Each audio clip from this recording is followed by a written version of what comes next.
Hey guys. Okay, so I thought I'd use this week's video to kind of give you some insight, let's just say, into how we work out whether a house is pre-1911.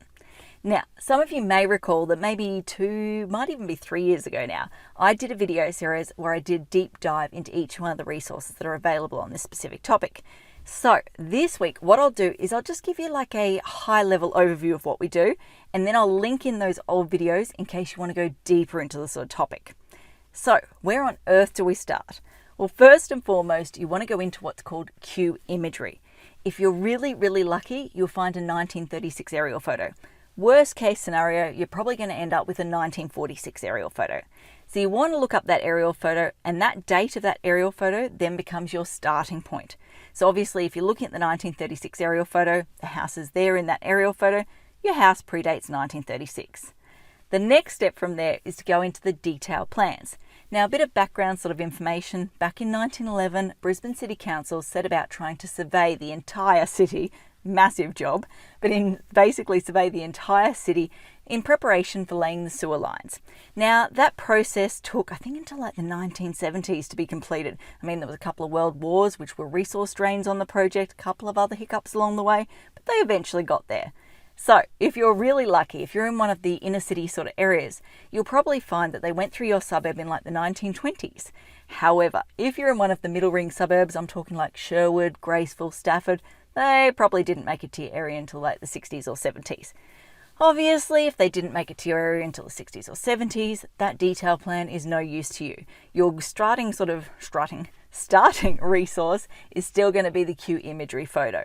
However, if they went through your area in 1924, let's just say for argument's sake, and if you look at that detail plan and you can see your house outline on that detail plan, that becomes your oldest date at that point in time. The next step you want to do is you want to go to the postal records.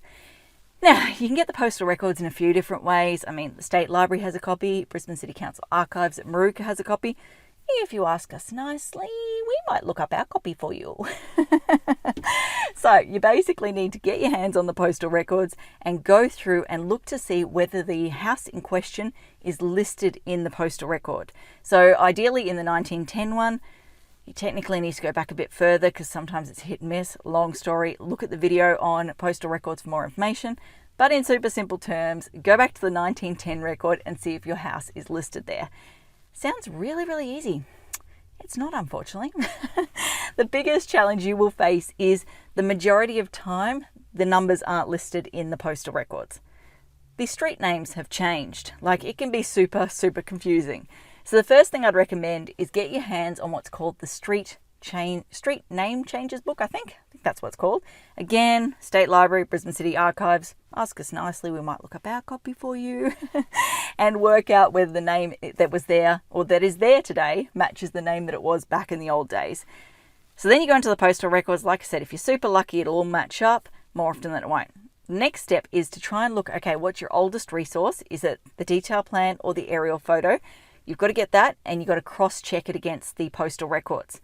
So, for example, and I'll throw a heap of different scenarios at you now that describe situations we've encountered. Best case scenario, we've gone in and gone, okay, hold on a sec, there was 5 houses in the detail plan.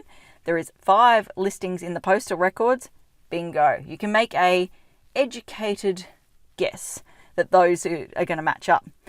Another scenario we went in and there was, let's say, 5 houses in the detail plan, but only 4 in the postal records. But when I went into Street View and I sort of looked at those 5 different houses, I could work out that some of them looked older than the other ones. So I went through and I looked at like the gable detailing, balustrade detailing, chimneys, all of that sort of stuff. And I could work out one house in particular looked a little bit more modern, not drastically, but just slightly more modern than the other ones. So again, I could make the assumption that that house was probably the odd one out and the other 4 were probably the ones that were in the postal records.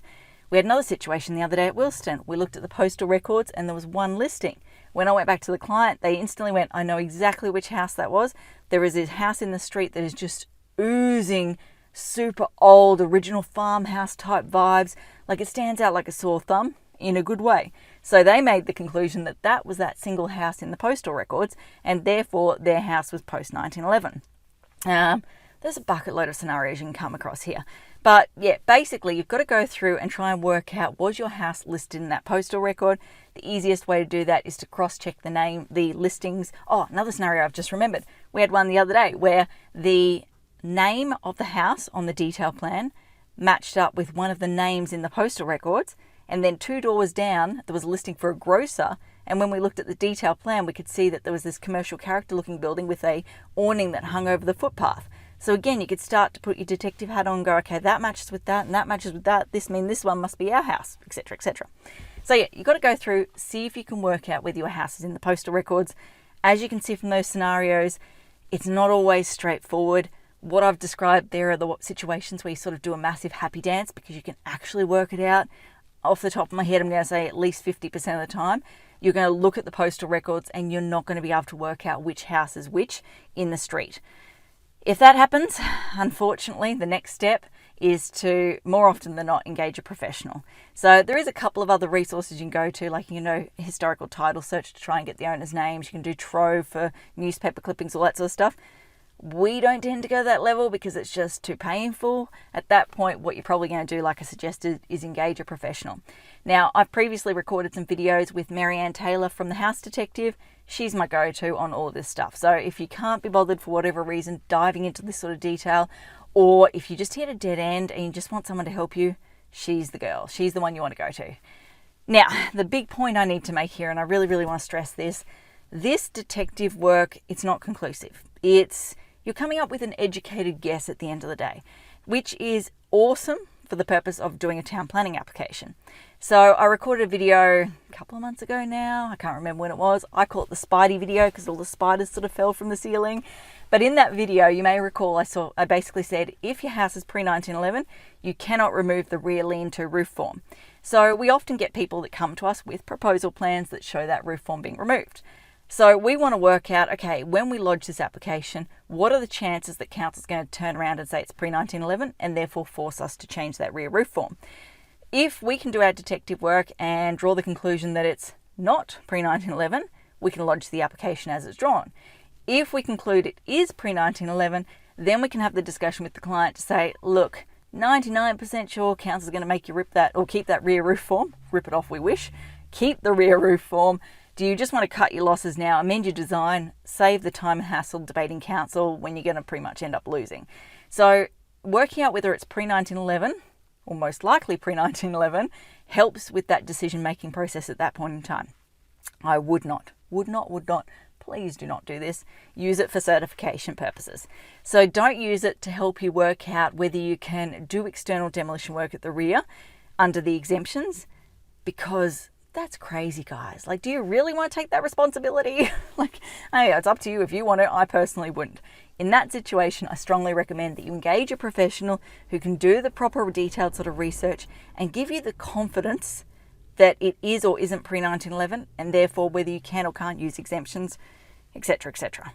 Like, please just use this for simple research purposes and not decision-making purposes, if that makes sense. Yeah, hopefully you do get that.